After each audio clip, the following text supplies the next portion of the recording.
My name is Tom, and what I'm about to tell you sounds impossible.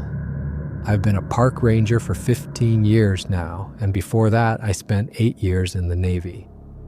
I've seen combat, I've dealt with dangerous wildlife, and I've rescued people from situations that would make most folks lose sleep for weeks. Nothing prepared me for what happened last October in the deep woods of northern Montana. I'm not the type to believe in monsters or fairy tales. My job is based on facts, evidence, and keeping people safe in the wilderness. When hikers come to me with stories about strange sounds or mysterious footprints, I usually chalk it up to bears, elk, or just overactive imaginations. That all changed on October 12th, when I encountered something that science says doesn't exist. It started 3 weeks before my encounter. I was doing my regular patrol of the backcountry trails, checking for damaged signs and clearing fallen branches. The area I cover is about 40 square miles of dense forest, steep ridges, and hidden valleys that most visitors never see. It's rough terrain, but I know every trail, every creek, and every animal path like the back of my hand. On September 20th, I found the first set of footprints near Blackwater Creek, about 12 miles from the nearest campground. At first glance, they looked like bear tracks, but something was off. They were too long, too narrow, and showed what looked like 5 distinct toe impressions. A bear's front paw is wide and shows claws extending well beyond the toes. These prints were different. I measured them with my ranger tape, 18 inches long, 7 inches wide at the ball, with a clear heel impression. The stride length was massive, nearly 6 feet between steps. I've tracked black bears and grizzlies for years, and I've never seen anything like it. The depth of the impressions suggested something incredibly heavy, probably over 800 pounds. What made my skin crawl was how deliberate the tracks appeared. They didn't wander like an animal following scent trails or searching for food. Instead, they moved with purpose along a route that would provide maximum cover while still allowing rapid movement through the terrain. That's not animal behavior, that's tactical thinking. I took photos and made notes, thinking maybe it was a deformed bear or some kind of abnormal track formation. I reported it to my supervisor, but he just shrugged it off. Wildlife does strange things sometimes, he said. Maybe a bear with an injured paw was walking differently than usual. That night, I went home and researched everything I could find about unusual animal tracks. I compared my photos to bear, human, and even gorilla footprints. Nothing matched. The proportions were all wrong, too long for a bear, too wide for a human, and the toe arrangement was unlike anything in the scientific literature. Over the next week, I found more tracks. They followed game trails through the densest parts of the forest, places where even experienced hikers rarely venture. The creature, whatever it was, seemed to know the terrain better than most animals. It avoided open areas and stuck to heavy cover, almost like it was deliberately trying to stay hidden. But what really unsettled me was the pattern of the tracks. They appeared in clusters around water sources, game trails, and areas where hikers commonly camped. It was almost like something was conducting surveillance, learning human movement patterns and behavior. I found tracks near 3 different backcountry campsites that had been occupied by visitors in the previous weeks. The tracks always approached from downwind, stayed in heavy cover, and never got closer than about 200 yards to human activity areas. That kind of systematic observation suggested intelligence far beyond what any known animal possessed. By the end of September, I started noticing changes in the local wildlife. During my morning patrols, I'd usually see deer feeding in the meadows, squirrels gathering nuts, and birds going about their normal routines. Suddenly, everything was different. The deer were skittish beyond anything I'd ever seen. They'd bolt at the slightest sound, even sounds they normally ignored, like my ATV engine or radio chatter. I found several deer carcasses that looked like they'd died from sheer panic. No wounds, no signs of predation, just dead animals that appeared to have run themselves to exhaustion. What made it worse was finding these carcasses in patterns. They weren't randomly scattered, they formed rough lines pointing away from specific areas of the forest, like the animals had been fleeing from something and died while trying to escape. The areas they were fleeing from always corresponded to places where I'd found the unusual tracks. The birds were acting strange too. Ravens and crows, normally bold and curious, were staying high in the treetops and avoiding the ground entirely. I noticed they'd gather in large flocks and make agitated calls whenever I approached certain areas of the forest. It was like they were warning each other about something. But it was the smaller animals that really drove home how wrong everything had become. Squirrels, chipmunks, and other rodents had essentially vanished from large sections of the forest. These creatures are everywhere in healthy wilderness. You can't walk 50 feet without seeing or hearing them. But in the areas where I'd been finding tracks, there was nothing. It was like they'd all simply disappeared. Even more unsettling was the silence. Normally, the forest is full of sound. Insects buzzing, small animals rustling through leaves, birds calling to each other. But in certain areas, particularly along the ridgeline where I'd been finding the tracks, everything was dead quiet. It felt unnatural, like the whole ecosystem was holding its breath. On October 2nd, I encountered a black bear that was behaving unlike any bear I'd ever seen. It was a large male, probably 400 pounds, but when it saw me, it immediately climbed the nearest tree and refused to come down. Bears don't usually retreat from humans unless they're surprised or protecting cubs. This bear acted terrified, constantly looking over its shoulder toward the deeper forest like something was pursuing it. I tried to approach the tree to get a better look at the bear, thinking maybe it was injured or sick. But as I got closer, it started making distress calls. Not the normal sounds of an agitated bear, but genuine panic vocalizations. The bear was so frightened it was shaking, actually shaking, while clinging to the tree trunk about 20 feet off the ground. That's when I noticed the scratches on the tree bark below where the bear was perched. Deep gouges in the wood, too high to have been made by any normal predator, and arranged in patterns that suggested something had been trying to climb up after the bear. The scratches were fresh, probably made within the last day or two. I backed away from the tree and left the bear alone, but the image of that terrified 400-pound predator cowering in the branches haunted me for days. Whatever had put that kind of fear into an apex predator was something I didn't want to meet. The vocalization started on October 5th. I was camping overnight at a remote monitoring station about 20 miles from headquarters, checking water quality sensors and maintaining equipment. Around 2 a.m., I was awakened by a sound I'd never heard before. It started as a low rumble, almost like a diesel engine idling in the distance. But engines don't make sounds that rise and fall in pitch, and they don't echo through valleys the way this did. The rumble grew louder and turned into something between a roar and a howl, deeper than any wolf, longer than any bear, and more powerful than anything I could identify. The sound lasted about 30 seconds, then stopped abruptly. The silence that followed was absolute. No insects, no night birds, nothing. It was like every living thing in the forest had gone completely still. But what made my blood run cold was what happened next. About 10 minutes after the first vocalization, I heard an answer. From a different direction, maybe 2 miles away, came a similar sound, but with subtle variations in pitch and rhythm. It was unmistakably a response, a communication between two of whatever was out there. Then a third voice joined in from yet another direction, and a fourth. Within minutes, I was listening to what sounded like a conversation conducted in deep, powerful vocalizations that carried for miles through the mountain air. The sounds had structure, patterns, almost like they were exchanging information. I grabbed my flashlight and .45 service pistol and checked the perimeter of my camp.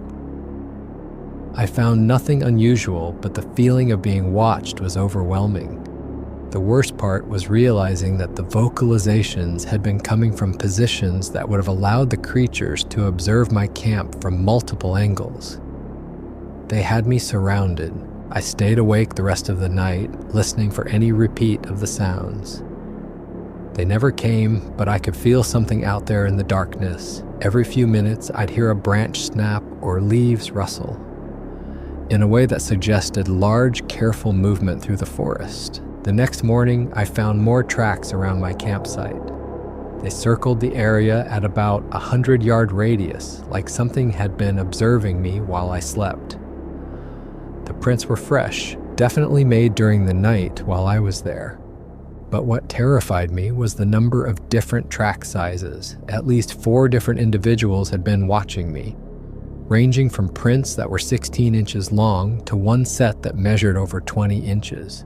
Over the following week, I heard the vocalizations 3 more times. Always at night, always from different locations, but always that same deep, powerful sound that seemed to vibrate through the ground. I tried recording it with my phone, but the audio quality was too poor to capture the true depth and resonance. The pattern of the sound suggested the creatures were following established routes through the forest, possibly patrol paths or territory boundaries. I started mapping the locations where I heard the vocalizations and discovered they formed a rough perimeter around an area of about 10 square miles. The same area where I'd been finding the most tracks and where the wildlife behavior was most disturbed. Other rangers started reporting strange sounds too. Trail maintenance crews refused to work in certain areas, claiming they felt like they were being watched. 2 experienced wilderness guides canceled trips into the backcountry, saying their clients were too spooked by unexplained noises to continue. But what really scared me was when I mentioned the vocalizations to my supervisor. His reaction was too controlled, too prepared. He told me to file a report about unusual wildlife activity, but specifically instructed me not to mention the sounds to other staff or visitors. When I asked why, he just said that unconfirmed reports of unusual animal activity could cause unnecessary panic among park guests. That's when I realized this wasn't the first time someone had reported these sounds. October 12th started like any other day. I was assigned to check on a group of researchers who were studying old-growth trees in one of the most remote sections of my patrol area. They'd been out of radio contact for 2 days, which wasn't unusual given the terrain, but protocol required a welfare check. I loaded my ATV with extra water, emergency medical supplies, and survival gear, then headed up the old logging road that led closest to their research site. The road hasn't been maintained in decades, so the last 5 miles had to be covered on foot through some of the thickest forest in the region. The hike started normally enough, the weather was perfect, clear skies, temperature in the mid-60s, just enough breeze to keep the bugs away. I made good time on the established trail, covering the first 3 miles in under an hour. But as I got deeper into the forest, that familiar, unsettling silence returned. By noon, I reached the area where the researchers should have been working. I found their base camp easily enough, 3 tents, a cooking area, and scientific equipment neatly arranged in a small clearing. But there was no sign of the team. The camp looked like it had been abandoned in a hurry. Personal belongings were scattered around, food was left out attracting flies, and their expensive research equipment was just sitting unprotected. Most concerning was the condition of one tent, which had been partially collapsed with several guy lines snapped. I called out for the research team and got no response. I fired 3 shots into the air, the standard signal for emergency assistance, and waited. Nothing. That's when I found the tracks. They were everywhere around the camp, far more than I'd seen at any previous location. The same 18-inch prints, but now there were dozens of them crisscrossing the area like something had been pacing back and forth for hours. Some of the impressions were so deep they'd pressed through the forest floor into the clay beneath. Following the tracks away from camp, I noticed they led toward a steep ravine about 200 yards to the north. The tracks were joined by what looked like drag marks in the dirt, as if something heavy had been pulled along the ground. My stomach dropped as I realized the implications. I radioed headquarters to report the situation and request backup, but the radio just crackled with static. The dense forest and steep terrain made communication difficult in the best of circumstances, and I was too far from any relay towers to get a clear signal. Following protocol for a potential emergency, I should have marked my position and hiked back to get help. But if the research team was injured and in need of immediate assistance, every minute could matter. I decided to follow the tracks for a short distance to see if I could locate them.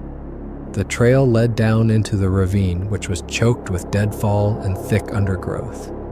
The tracks were harder to follow on the rocky ground, but I could still see disturbed vegetation and occasional clear prints in patches of soft earth. Whatever had made them was moving with purpose, not wandering randomly.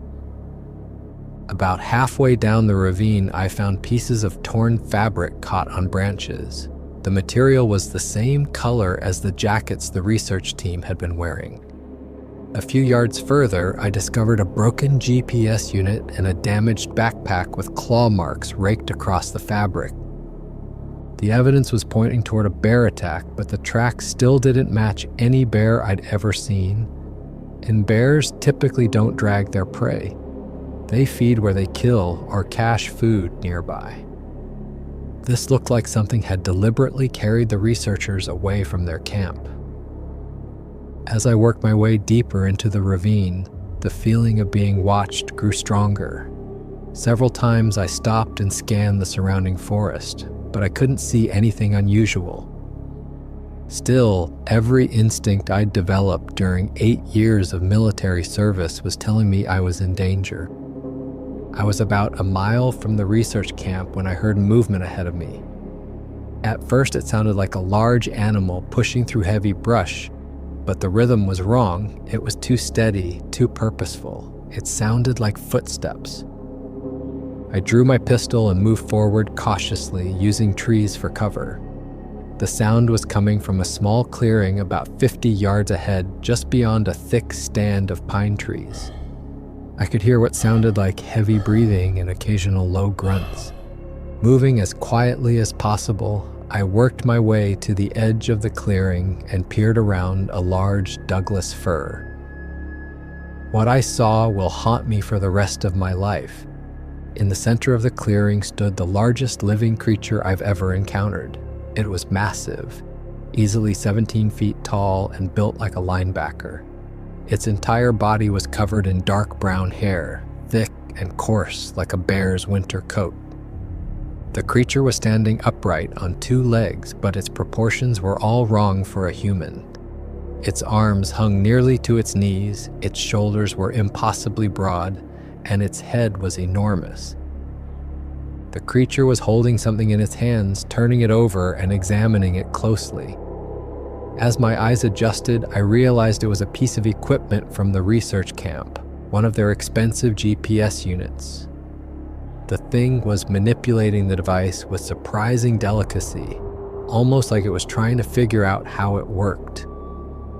For several minutes, I just watched in stunned silence. The creature moved with intelligence and purpose, not like a mindless animal. It would examine the GPS unit, set it down, pick up other objects from a pile I hadn't noticed before, then return to the GPS. It was clearly capable of complex thought and problem solving. Then the wind shifted, and I realized my mistake. The creature's head snapped up immediately, and it turned in my direction. Even from 50 yards away, I could see its eyes. Intelligent, alert, and fixed directly on my position. It had caught my scent. For a few seconds, we just stared at each other. The creature's face was like a cross between a human and an ape, but far more primitive than either. Its brow was heavy and pronounced, its jaw massive, and its nose flat and wide. But those eyes showed an intelligence that was unmistakably aware. Then it stood up to its full height and roared. The sound was even more terrifying up close than it had been from a distance. It was a challenge, a warning, and a display of raw power all rolled into one. The roar echoed off the canyon walls and seemed to shake the ground beneath my feet. I did the only thing my military training had taught me to do when facing an immediate threat. I raised my weapon and fired. My first shot hit the creature center mass just below the right shoulder. At that range with a .45 caliber hollow point, it should have dropped anything that walked on this planet. Instead, the creature staggered back a step, looked down at the wound, then looked back at me with what I can only describe as annoyance. It started moving toward me. I fired again, this time aiming for the head. The shot went high and to the left, probably because my hands were shaking so badly. The creature broke into a run, covering the 50 yards between us faster than seemed possible for something that size. I got off 3 more shots as it charged, at least one of which I'm certain hit it in the chest. None of them slowed it down. When it was about 20 feet away, I dove to the side and rolled behind a fallen log. The creature ran past me, then turned and started looking around, trying to figure out where I'd gone. I could hear it breathing heavily, and I could smell it. A musky animal odor mixed with something else I couldn't identify. From my hiding spot, I could see the wounds where my bullets had hit. There was blood, but not nearly as much as there should have been. The creature was hurt, but it was far from incapacitated. I stayed hidden behind the log for what felt like hours, but was probably only a few minutes. The creature paced back and forth, occasionally letting out low grunts and sniffing the air. It knew I was close, but it couldn't pinpoint my exact location. Finally, it seemed to lose interest. It walked back to the center of the clearing, gathered up the items it had been examining, and disappeared into the forest moving north. I waited another 30 minutes before I dared to move. Once I was sure the creature was gone, I examined the clearing where the encounter had taken place. The evidence of what had happened was overwhelming. The creature's footprints were everywhere, pressed deep into the soft earth. I took measurements and photos of the clearest ones. The tracks matched the ones I'd been finding for weeks, but these were even more detailed. I could see individual toe prints, the texture of the sole, even what looked like hair imprints around the edges. I found several spots where my bullets had hit trees after passing through or past the creature. One bullet had struck a pine tree about 6 feet off the ground, right at the creature's chest level. The bullet had mushroomed on impact, indicating it had hit something solid before reaching the tree.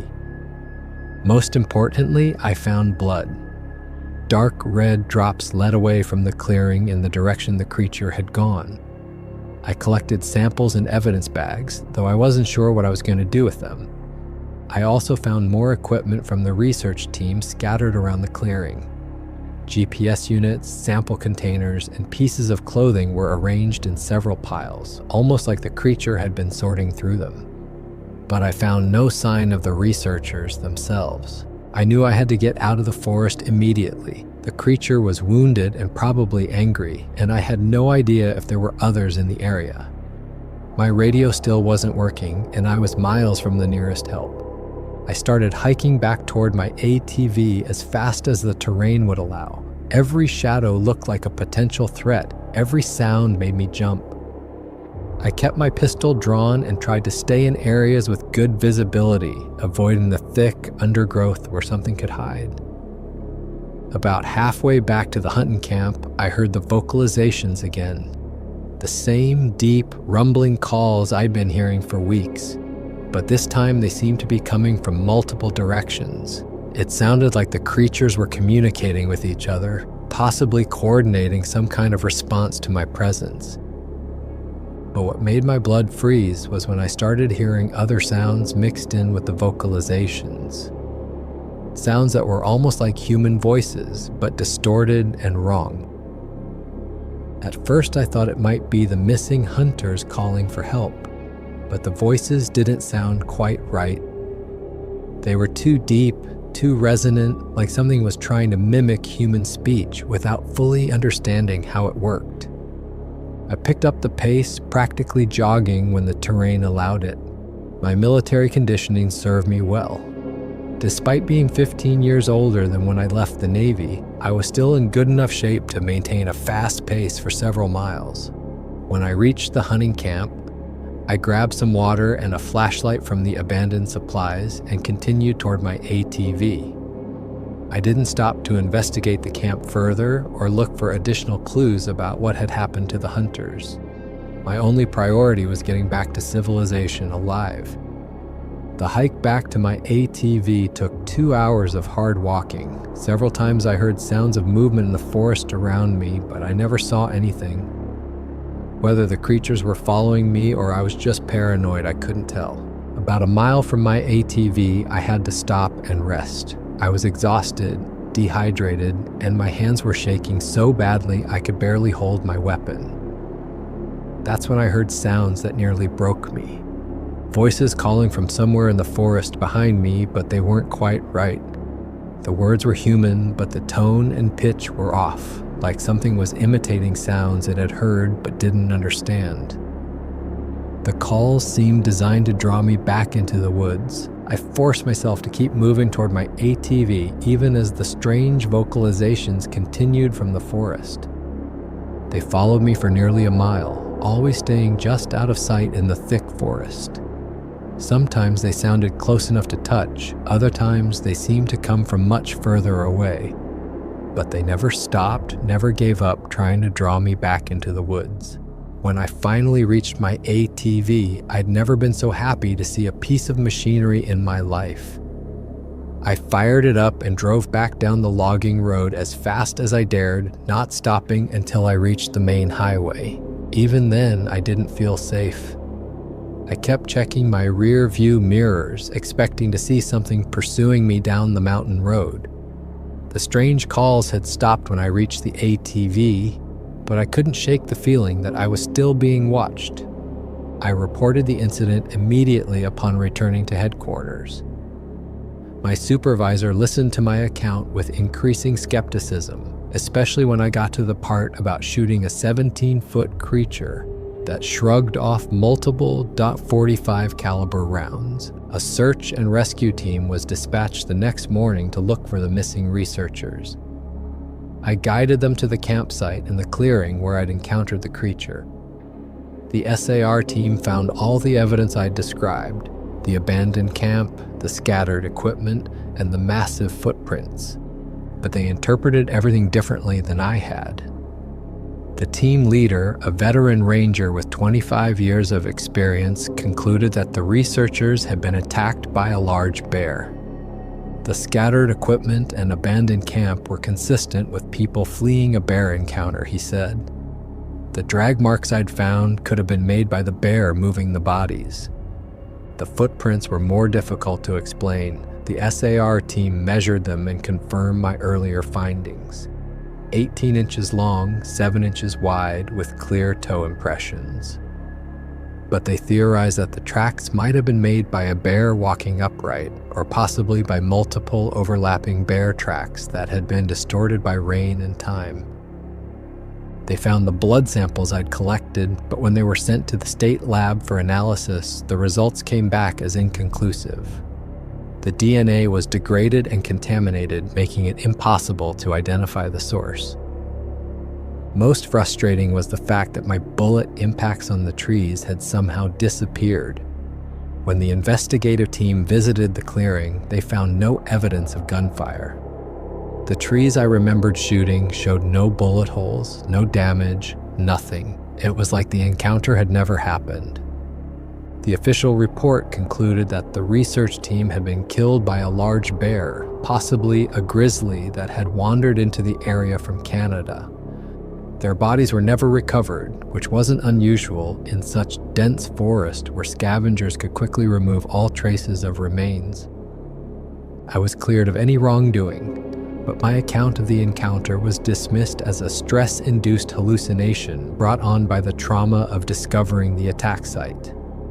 My supervisor recommended counseling and suggested I take some time off to recover from the incident. Over the following weeks, I began to suspect that there was more to the official response than I'd initially realized. My incident report was classified at a level that seemed excessive for a simple bear attack. When I asked to review the file, I was told it was being handled by federal wildlife authorities and was no longer accessible to local personnel. The search for the missing researchers was called off after only 5 days, which seemed premature given the resources typically devoted to missing persons cases. When family members of the researchers tried to organize private search efforts, they were discouraged by park officials who cited safety concerns and harsh weather conditions. Most telling was the response of other park employees who had heard about my encounter. Several rangers approached me privately to share their own experiences with unexplained sounds, unusual tracks, and wildlife behavior that didn't match known animal patterns. But none of them were willing to go on record with their accounts. One veteran ranger told me that similar incidents had been occurring for decades, but they were always explained away as bear attacks, hoaxes, or misidentifications.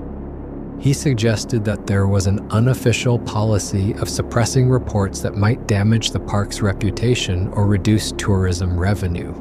I started researching historical accounts of similar encounters in the region. What I found was disturbing. Going back over 50 years, there were dozens of reports of missing hikers, unexplained sounds, and sightings of large, upright creatures in the forests of northern Montana. In every case, the official explanation involved known wildlife or human error, but the pattern was too consistent to ignore. The locations where incidents occurred formed a rough territory covering several hundred square miles of remote forest. The timing of encounters followed seasonal patterns that suggested migration or territory-based behavior, and the physical descriptions of the creatures were remarkably consistent across decades of independent reports. I returned to duty after 2 weeks of administrative leave, but my effectiveness as a ranger was severely compromised. I found it difficult to patrol alone in remote areas, especially at night. Every sound made me jump, and I couldn't shake the feeling that I was being watched whenever I entered the deep forest. My relationship with other park personnel became strained. Some colleagues were sympathetic and believed my account, but others clearly thought I'd suffered some kind of breakdown. My supervisor assigned me to duties that kept me closer to headquarters and away from the backcountry where the incident had occurred. The worst part was the knowledge that the research team had died because of my failure to act sooner. If I'd taken the initial signs more seriously, if I'd insisted on backup before investigating the abandoned camp, if I'd been better prepared for what I encountered, maybe they'd still be alive. I've struggled with survivor's guilt and post-traumatic stress from the encounter. The nightmares started about a month after the incident and haven't stopped. I dream about that clearing, about the creature examining the research equipment, about the intelligence in its eyes when it looked at me. Most disturbing are the dreams where I don't escape, where the creature catches me and I wake up screaming. 6 months after my encounter, I was contacted by a researcher from a university in Oregon. He'd heard about the incident through unofficial channels and wanted to interview me for a study he was conducting on unexplained wildlife encounters in remote areas. The researcher, who asked to remain anonymous, told me that my experience was part of a much larger pattern of similar encounters across the Pacific Northwest and Northern Rocky Mountains. He'd documented over 200 cases in the past 20 years involving credible witnesses, law enforcement officers, military personnel, scientists, and experienced outdoorsmen. According to his research, the creatures I'd encountered were part of a relict population of unknown primates that had survived in the most remote wilderness areas of North America. Their intelligence and elusive nature had allowed them to remain hidden from mainstream science, but increasing human encroachment into their territory was leading to more frequent encounters. The researcher shared photos and plaster casts of footprints from other locations that were virtually identical to what I'd found. He also played audio recordings of vocalizations that matched the sounds I'd been hearing in the weeks before my encounter. The evidence was compelling, but he warned me that publishing any of it would likely end his academic career. He told me that there were government agencies aware of the creature's existence, but they were committed to maintaining secrecy to prevent public panic and protect the animals from exploitation. Witnesses who went public with their accounts typically faced ridicule, career damage, and sometimes more serious consequences. I've kept quiet about my encounter for over a year now, but the weight of the secret has become unbearable. I know what I saw in that clearing, and I know that what I shot was not a bear or any other known animal. It was something that science says doesn't exist, but I have the scars, both physical and psychological, to prove it happened. The creatures are real, they're intelligent, they're dangerous when threatened, and they're living in the remote wilderness areas that most people never see. They have learned to avoid human contact, but as we continue to encroach on their territory, encounters are becoming more frequent. I don't know how many of them there are or exactly what they are, but I know they're not just mindless animals. The way that creature examined the research equipment, the way it coordinated with others of its kind, the intelligence in its eyes when it looked at me, these are thinking beings with their own culture and society. The missing research team was never found, and I suspect they never will be. Whatever happened to them in that forest, their disappearance has been covered up by people who have decided that the truth is too dangerous for the public to know. I've submitted my resignation from the Park Service. I can't continue working in an environment where I'm expected to pretend that my encounter never happened. The nightmares have gotten worse, and I can't risk being responsible for other people's safety when I know there are threats in the forest that we're not allowed to acknowledge. I'm sharing this account because people have a right to know what's out there. If you're planning to hike or camp in remote wilderness areas, especially in the Pacific Northwest or Northern Rocky Mountains, you need to be aware that you might not be alone. The creatures seem to avoid human contact when possible, but they will defend themselves if threatened. They're incredibly strong, surprisingly intelligent, and apparently capable of coordinating their activities with others of their kind. Standard precautions for dealing with known wildlife, making noise, storing food properly, carrying bear spray, may not be adequate protection. If you encounter tracks, sounds, or other signs that don't match known wildlife, take them seriously. If animals in an area are acting unusually frightened or aggressive, consider leaving immediately. And if you see one of these creatures, don't do what I did. Don't try to confront it or prove its existence. Just get away as quickly and quietly as possible. I've lost my career, my peace of mind, and my faith in the institutions I once trusted. But I've gained something too. The knowledge that there are still mysteries in this world, still unknown creatures living in the shadows of our civilization. Whether that knowledge is worth the price I've paid, I'm not sure. But I know that what I encountered in that Montana forest was real, and I know that others will encounter them too.